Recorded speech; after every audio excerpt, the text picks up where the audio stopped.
sabi ko, makain. Tapos, ngayon, lumuwas ako. Ang dala ko ng pera. Pera, 1.5. Tapos, nagtago lang ako sa barko. Kasi mahal na pamasahe, 600. Eh, magkano ko ako lang 1.5. Nagtago lang ako sa loob ng, alam niyo yung tracking? Sa loob ng jeep. Nagtago lang ako doon hanggang dito. Walang kain dito niyan, isang araw. Kasi ang dito yung 8 hours dito sa tapos, bumaba ako sa Divisoria. Tapos nagpunta ako ng, mag-a-apply ako sa MOA, sa French baker. Hindi ako natanggap kasi sa height ko. May height yun 5'2". Tapos hindi ako natanggap. Siyempre, wala akong matitirhan, wala akong magbentahan. Pumunta ako sa dati kong trabaho, sa Paranaque. Tinanggap naman ako dati kong, landlady sa boarding house. 2 araw ako tinanggap. Tapos, lipat ulit ng bahay. May kakilala ko sa Alabang, yung Tinduga. Tinanggap ulit ako, nag-apply ako sa sa Henlin. Tapos, hindi ulit ako natanggap kasi sa height ulit. Tapos, hirap pala nun. Kaya pera ko na lang, sa 500. Tapos, nagpunta ako dito. May kakilala ko dito, yung tiyahin ko. Yun. Kinuha ako. Habang wala pa akong trabaho, tumutulong-tulong ako. Tapos, habang nag-a-apply ako sa Jollibee, nag-aalaga ako ng bata. Kaya isang araw, binibigyan ako 100. Iniipon ko yun. Tapos yung isang video, habang nakaka-isang video na ako, ginamit ko pang apply. Mga requirements. Sa requirements lang ako natagod ko sa 3,000. Pamasal gastos po sa requirements. Ano po ba mga requirements? Medical. Siyempre kasama namasahe, mayor's permit. Ganun na dami kasi yung SSS, postal ID. Basta maraming requirements. Yan, nasa 13 yata yung requirements natin. Yun, pumastos ako ng papers. Nag-aalaga pa rin ako ng bata. Pagkatapos yung nag-apply dito, interview nila, alaga ng bata, tapos testing, alaga ng bata, ganun, alaga-alaga. Kala nga nila anak ko yun pag pinadala ko dito. Pero hindi. Tapos, nung nakapasok na ako, umalis na ako. Ginagawa ko din sa bahay ng tiyahin ko para wala nang masabi sa akin. Umaga, bilis ng bahay nila, labada, gano'n. Tapos, At tinanggap ka din po nung may-ari talaga din ng bahay. nung tiyahin ko yun, dyan na, Pero caretaker. Ano po ba yung caretaker? Siyempre, pinatira siya doon. hindi, tiyahin ko kasi may sariling bahay. Tapos ngayon, yung pinsan ko dyan sa town, diba, caretaker. Ayun yung Lumipat care. ako. Lumipat ako ng bahay. Tapos yun na, papasok na ako. Yun, nanuram ako doon sa isa ko pagkayahin ng pera, 2,000. Para makapanggastos ko ng allowance. Tapos ngayon, binayaran ko na yung 3,000 na yun. Tapos nagpapadala ako sa magulang. Natitira lang saan, talaga yung allowance ko lang. Hindi ako nakakabili ng kung gano'n ko ganyan. Kasi na, inuuna ko muna yung pamilya ko bago sa sarili ko. Kahit, minsan, kahit gusto kong kumain ng tinapay, hindi ako makakain kasi yun, kung iniisip ko, pero minsan yung boyfriend ko, May boyfriend. May boyfriend ako. Yun, Saan po siya kayo?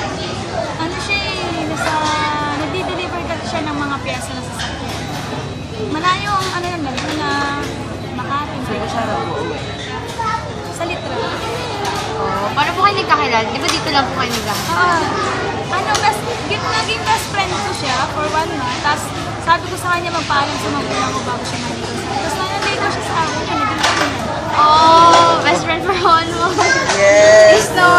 Alam, paano kayo, Debbie ni Jake? Oh my God. Best friends this first year. Oh my God, alam na this. Yun na. Tapos ano pang gusto niyo man? Solidarity, yun sa... Gano'n po kahirap yung trabaho nyo ngayon nung napunta na po kayo dito? Hindi naman siya masyadong mahirap kasi ini-enjoy ko naman kasi lagi smiling face naman ako. Oo nga po. Lagi kasi alam mo lahat yung mga ko dyan, wala mo ako nakakaaway. Enjoy ko lang. Ay, masakit yung paa ko kahit pinupulikat ako. Minsan, syempre, pag sinisikmura kasi di ba managay. Yun, ini-enjoy ko na lang. Tawa lang ako ng tawa. Alam po mag-isang tumatawa. Oo, hindi Katakot naman po yun. pinapagkamalan na nila kung ano yan. Hililing.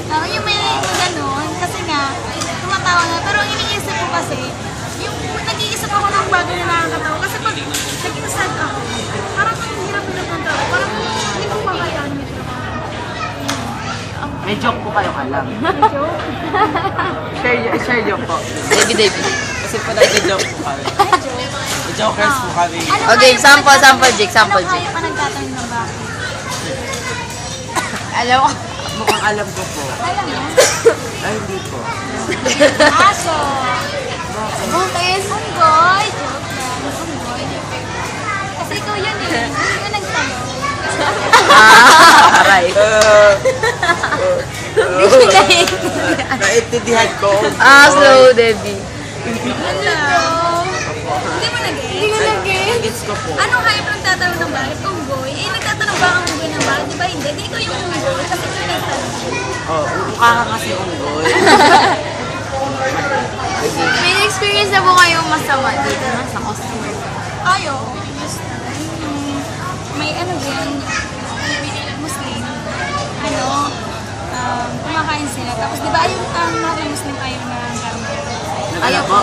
Karne, baboy. Debbie. Tapos ngayon, nagtanong sa akin kung ano daw may karning baboy. Sabi ko hindi ko po alam kasi bago pa lang ako, hindi ko po alam. Tapos ang ginawa nila sa akin, yun, nagdabog sila. Wala na siya. Hindi nyo alam yung nagwala.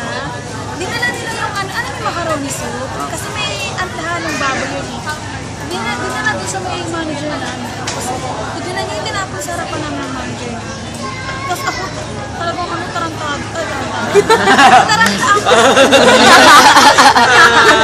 Ang lamig talaga yung katawan ko. Ano pong ginawa sa inyo? Wala naman. Kasi yung manager. Tapos yun, yung mga ibang customer, nag-alisa. Kasi ang daming tao nung tapos gano'n. Natakot. Grabe po magalit ang Muslim. Nakakatakot. Kasi ano yan, tangkot-tangkot yung laki ng katatakot. Binasa, hindi ka na mabasag yung ganito. Sabi niya, ano ba yan? Sabi niya walang baboy. Ganyan. Yung mga tao, nagtigil lang. Pero nagalit po sa inyo manager. O naiintindihan po kayo. Kasi wala naman ako kasalanan. Siyempre, kasi Kasi tinanong lang naman ako, sabi ko hindi ko po alam kasi nabago pa lang po ako. Eh kasi ang may kasalanan yung isang nag-serve ng pagkain na sinabi yata walang pero may bago. Yun lang. Ano pa? ito na po. Tatanong na po kami kasi. Po, Gaba sa niyo trabaho, makakita ng manager ba? sa trabaho niyo po. Ikinahihiya niyo po ba yung pagiging? Second PC, second transaction. Second PC kasi ako. Ayan. Hindi naman. Tinong ko na nakakahiya kasi magkakausap ka sa mga customers, ganyan. Kung sa ibukis mo yung mga tao. Di ba may ibang mga tao na arte ng iba, sinada. Dapat kasamahan mo lang, smile ka lang, gano'n. Kahit nakakasar ka. Kahit naiiyak ka na, kahit turahin ka pa ng customer. Pero what type of iyak kayo? Umiiyak din naman ako dito. Bakit po? Ano po nangyari? Sabi niya, te, ganyan. Ano ba, umayos ka nga? Siyempre, parang natatakot ka rin naman mapaalis dito sa trabaho. Kasi ikaw na lang inaasahan naman mga pamilya mo, tapos mapapaalis ka. May ibang customer, sige, pag hindi ka, susumbong kita sa manager. Ilang gagaling po? Grabe may ganun. Di ba, customers is always right? Pero, yung customers naman, minsan inaabos nila yung pagkintama. Pero sa manila naman. Ano ba? Ano po? Mahal niyo po ba yung trabaho? Naman, mahal ko naman. Yung sweldo po ulit. Ito ko sa sweldo. Ano yan? Yung Isang oras? Isang oras kami yung 39 pesos. Kunyari, 5 hours ka lang sa 100 plus yan. Kaya ngayon, 7 hours ako sa 224 lang yata. 200 lang. Pero okay lang sa akin kasi pag naipon naman yun, nasa nasa 3,000 to 2,000. Kalahati nun or 1/4 na nasa pinapadala ko. Basta ang tinala talaga sa akin allowance. kung mabibigyan po kayo ng pagkakataon ng isa pang ulit ng trabaho, ano po sana gusto niyo? Pabrika. Paano po ang pabrika? Bakit po? Bakit Bakit po po? pabrika? Kasi doon ako nanggaling. Sa ano, madami na ako naging trabaho. Unang-unang naging trabaho ko, 16 or 15 years old pa lang ako. Yes. Namuwas ka na po nun? Hindi daw po. Namuwas ka na 16-15? Oo, Oh my God. Kasi ganito ang buhay ko. Paano po kayo nakatapo? Ay, hindi tapos na pala. Grade 6 pa lang ako. Pagka-graduate ko ng grade 6, kinuha ko ng mga madre. Diyan sa sila. Alam mo yan, sa Sisters of Mary School. Apo. Hindi grade 6 na. Ayun, Dala po kayo. 4 years ako doon. 4 years and a half. Alam mo yun, Sisters of Mary? Apo. Doon ako. Kinuha ko. Grade 6. Sisters of Mary. Doon dapat ako. Oo, din ako. Tapos, syempre, malayo ako sa magulang ko. Pagkatapos ko nung pagkaka-graduate ko na yun, sila nagbigay sa akin ng talaga steps. Mananahi. Marunong akong gumawa ng talit. Nananahi na ako. Tapos kung manahi, 5 months ako doon, dapat regular na umalis ako. Kasi, ano, gusto ko makapin ng magulang. Tapos pagkatapos na, mga 1 month yata ako sa pamilya ko, lumawas ulit ako. Kasi ano talagang galing. Paluwas-luwas. Kasi gala ako eh. Hindi ako kayo. May purpose din pala yun, no? Punta ko ng ano, ng Hindi ka Paranaque. pala mga ano. Ano rin, nag-apply din ulit ako doon ng trabaho. 1 year naman ako doon, tapos regular na sana umalis. Ano po yung trabaho niyo? Nananamitin, pang batang damit. Magkano po Sa pabrika po yun? Sa isang linggo-lingguhan kasi tayo doon eh. Depende sa gawa. Sa kota? 2-5 isang linggo na. Isang ano, 5 days or... Ay, mas maganda pala. Umalis ako doon. Umalis ako doon. Tapos, ayaw nga nila ang policy doon, pero umalis ako doon. Bakit po? Ha? Ba't po kayo man?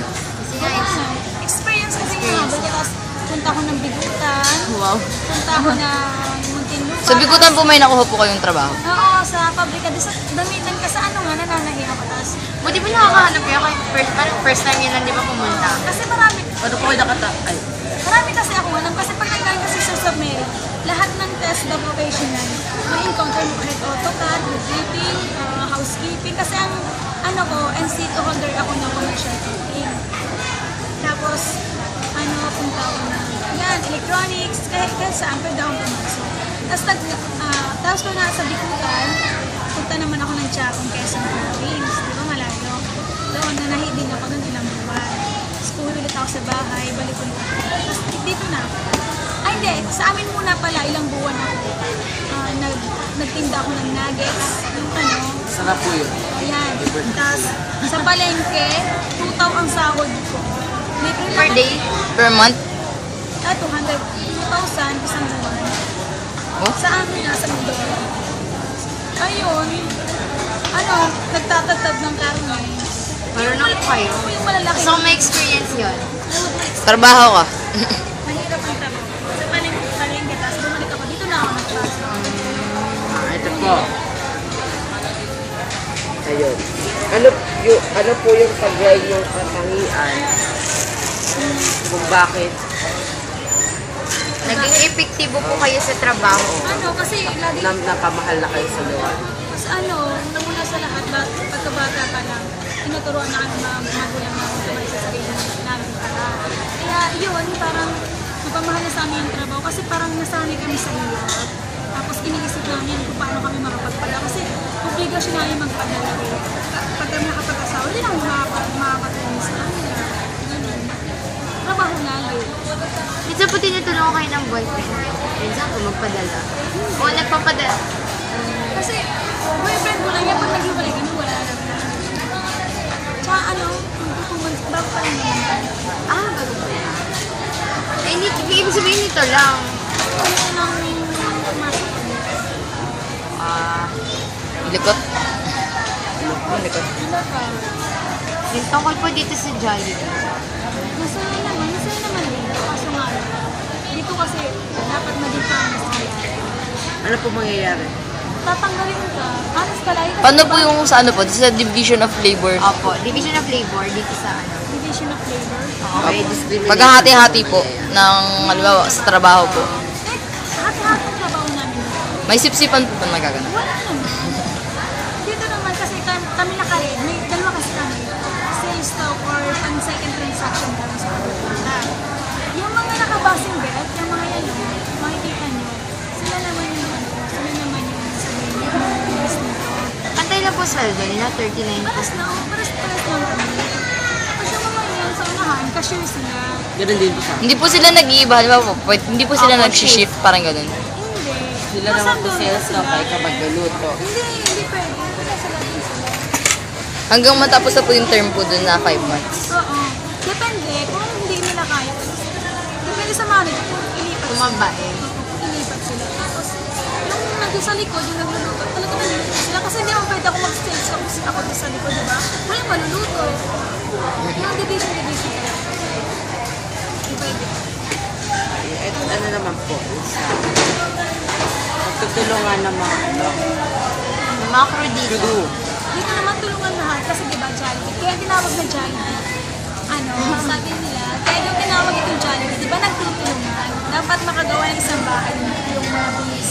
Kaya tulungan. Parang lang. Tulungan sila. Colin. Oh, ayun po talaga yung, ayun po talaga yung, Meaning ng oo, Jollibee. ng Oo, Jollibee. Masayahin, tapos yung mga, diba parang sila bubuyo, tulungan sila sa paggawa ng isang Yung pala yung Wala po yung kinalaman sa, kunyari, sa may-ari talaga ng Jollibee. Ganyan pala talaga. Oh. Cool. Bali pa rin yung, sino ba yun sa Jollibee? Natatanda yun, entrepreneurship. Sino ba yung pinaka? ICT na yun. Tama na yan. Sa ano yan eh, sa economics. Opo, Rain. Game. Next. Ano naman? Dito. Naman, Jollibee. Ito, solidarity, pagkakabukloders, pagkakaisa. Solidarity din niya sa pamilya. No? Benefits. Oo. Nang nagtutulungan kayo. Pag nagtutulungan tayo, matatapos ang balak. Diba? Naka 12,000. So tingin niyo po kung dito po parang magkakanya-kanya po, tapos parang mag-aagawan ng trabaho, ano po mangyayari? Wala na dito. Babagsak ang Jollibee dito, diba? Pag kanya-kanya, sarili-sariling gawa, sino pa sinusunod nila? Kaya nga may manager tayo. Parang sila natin. Parang yun yung pinaka nagbubuklod. O manager. Kahit po parang hindi na fair. Diba tulad nung kanina, yung mga yung mga may natitira. Tapos, kunyari, sa'yo 90, sa'yo 60. Ayun, ayan po. Ayun po. Pagkakapantay-pantay. Pantay naman dito. Pantay naman. Paano niyo po nasabi? Paano po yung sinasabi niyo po kanina sa 900 po yung ano po? Ay, kasalanan naman niya kasi yun. Kasi Paano po ba nangyayari? Ang kinuha For niya po example, kasi. walang di ba honest? Kaya nagkakaganon kasi isa ka pa ba yun? Yung tama, yung freezer bukas, binuksan mo yung freezer tapos ikaw na huling humawak nun. Hindi ikaw ibig sabihin, ikaw ang parang nakadisgrasya din sa mga products. Kaya ikaw magbabayad. Alam nga namang ipas salary reduction mo sa taong hindi naman humawak. Hindi, ikaw lang. Paano po pag halimbawa po dito po, pumasok po siya tapos nagkasakit, pwede po bang parang magpatulong po sa ano? Oo, pwede kang May deduction po ito sa akin. wala kang sa. may leave po. Ay, wala ka sa Sa mga 5 months, leave ka pa. Uy, na kasi malapit na. Ano last? Dito, solidarity. Ano? Nagtutulungan po kayo. Ano yung benefit naman sa taong Tinutulungan namin. Sa mga Diba sa customer po? Nagtutulungan kayo. Siyempre, para maiwasan yung reklamo nila or mga hindi magandang sasabihin nila, kailangan magtulungan ay magkaayos sa pamilya. Tsaka halimbawa, nagmamadali yung customers. Minsan, ako na yung kumukuha ng kanilang nag-take yung orders nila, ako na nag-take. Ay, pwede nyo din po yung gawin. Pwede, kaso nga lang, hindi naman talaga namin gawain. Pag talagang in demand tayo, yung kailangan tayo ng customer, halimbawa. Pero wala namang bawasin sa kung ano man yun. Parang pagkukusan ni Olga. Oo, po. Ano ba? Eh, yung speech for speech, yung ano masasabi niyo dun sa sa mga trabaho na bawa, basurero lang, kasi isa naman, presidente na. Kagaya nga yung sabi ko sa inyo boyfriend ko, siya, yung tricycle driver Yan. Pero ang sinasahod niya mas malaki pa sa yung sinasahod, ang kinikita kita niyo isang araw dyan, 2.5 to 3.5, 3,000 to 4,000 ganyan, isang araw. Mantalang, isang araw. Isang araw? Mantalang ako, 39, isang oras. Nasa 200 plus. Pero araw-araw po siya may ginagawa eh. Araw-araw po. Araw-araw? Kaya nga minsan lagi kami Tapos, high school o tapos ay college yata. Kaya sabi nila mas mabuti pa kami maging driver daw kaysa sa dito kasi mas malaki yung binikita tapos sarili nila yung oras. Okay. Ganun pala. Sabi niya nga sa akin, oo, nakasuot kayo ng mga gandang damit, professional ang tingin niyo, pero mas malaki yung sahod namin sa inyo. Grabe. Walang nagko-command sa amin, sarili namin yung oras namin, sarili namin yung gagawin namin. Sa tingin niyo po, saan po mas nagiging effective po yung pagtatrabaho? Doon po sa mga ganong sariling time or dito po? Yung sariling time. Basta't magaling kang gusto. ano po mas prefer yung trabaho? Yung, mataas sahod pero medyo immoral naman yung... Siyempre, mas gusto kami kahit mababa yung sahod ko. Basta at least, may natutulungan akong tao at saka yun nga, hindi siya immoral. Kasi diba, pag gumagawa ka ng immoral, babalik din yan sa pamilya. Pabalik mo talaga. Yan na. Ubus na yung Last speech po. Kaya, salamat sa pagtanong niyo sa akin kasi, sa pag-interview niyo rin sa akin kasi, kahit pa paano. Kaya gusto ko rin kayong masabihan kasi talagang trabaho yung kailangan natin. Kaya tayo nag-aaral, di ba? Pag kayo nag-high school or nakagraduate. Kahit hindi man tayo nakagraduate ng college, at least, marunong tayo magtrabaho. Kasi yun ang kailangan eh. Thank you po. Okay po. Thank you. Tulog na po si Jude.